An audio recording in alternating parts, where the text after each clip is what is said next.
If you see this thing parked somewhere, it's gonna make you pay attention, right? Definitely. Totally change the game with this thing. Narrow the rear end, super narrow to accommodate and get really low to the ground. We're gonna tub this thing all the way over to here and tub this one all the way to here. You can delete the whole back seat. John and the guys in the interior, I'm sure they'll come up with something cool to fill in that little space there. We already got a little head start. There's no interior, so we can just get right to cut. You're gonna have an Impala, you gotta have a black Impala in this house, right? We'll just keep it black. This thing's a 96 model, so it's showing its age, of course. So we want to go through the outside of this thing, freshen up the bumpers, new grille, you know, the lights, make this thing look good. Ready to do this? Good.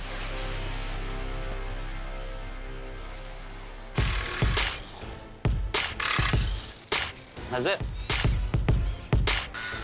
Tim and Jamie are tearing all the suspension out and cutting the frame right behind the back seat all the way to the bumper. So we can build a whole new subframe that'll hold these big old 24 by 15-inch tires. Ready? Nope. 1, 2, 3. That's your rear frame. Before we make room for the big wheels, Julio's gonna take out the rear glass. We gotta lose a couple of bolts that are touching the glass. After that, we're just gonna start cutting on the glass. This not supposed to be like this. It's supposed to be an easy job.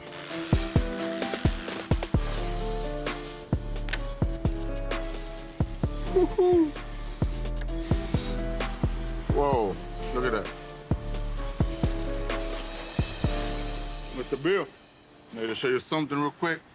I think I know why he's giving me a hard time.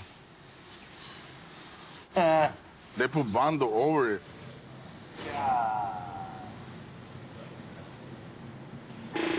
We were a little fooled on this thing. Back in the day, the Impalas were out of reach for a lot of people, but we could get an old comp car for a third of the price you could for Impala.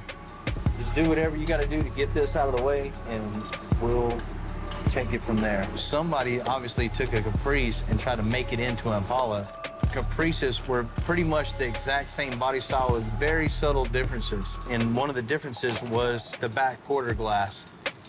The Caprice had a big triangle back glass. The Impala had the same glass, just with a little roundness on the back.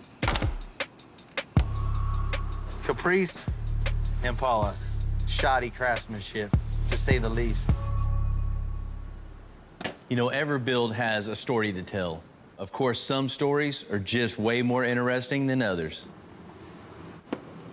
Oh, man. That's definitely a bullet hole. In 10 minutes, we found out this thing isn't a real Impala, and it's been in a shootout. Bet that's not the only one in here. The bad part or bullet hole? Both. No telling what else we're gonna find when we start cutting on this thing, right?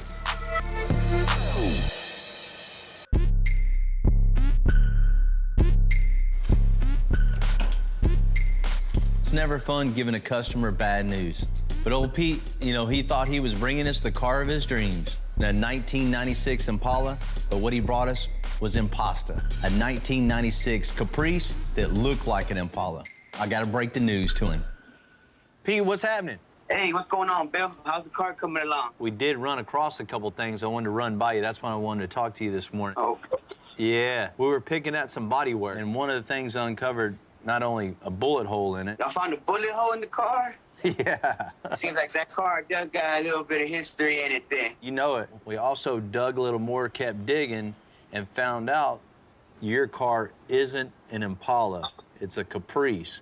Man. Somebody converted it, made it look like Impala when it's really a Caprice. No, that was the thing back in the days. Everybody was converting them Caprices to Impalas. Right. Before we got any deeper in your car, I just want to make sure you're cool with that. Of course, I'd prefer to have an Impala, but in this case, I don't see that being a reason to stop this. You know, I totally agree. No matter what it is, Impala, Caprice, it doesn't matter. This thing is just going to be a game-changing, badass car. I already know. This thing's going to be way better than before. And the way better than before version gets really, really low on those big 2415s.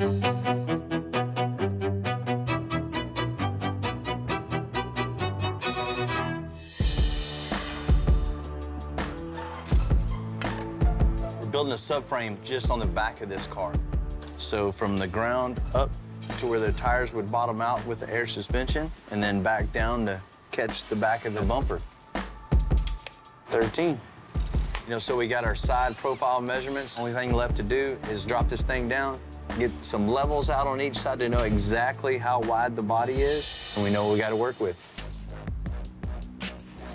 What's up? Dude, look at this. No way. You know we found the bullet hole, right? Oh, man, that's a slug from it, huh? Damn. I wonder how long that's been in there. It's like a 9mm. Man. Ooh, I would hate to have been in the back seat. It's been shot at. I wonder what else it was doing before it got here. There ain't no telling. Right?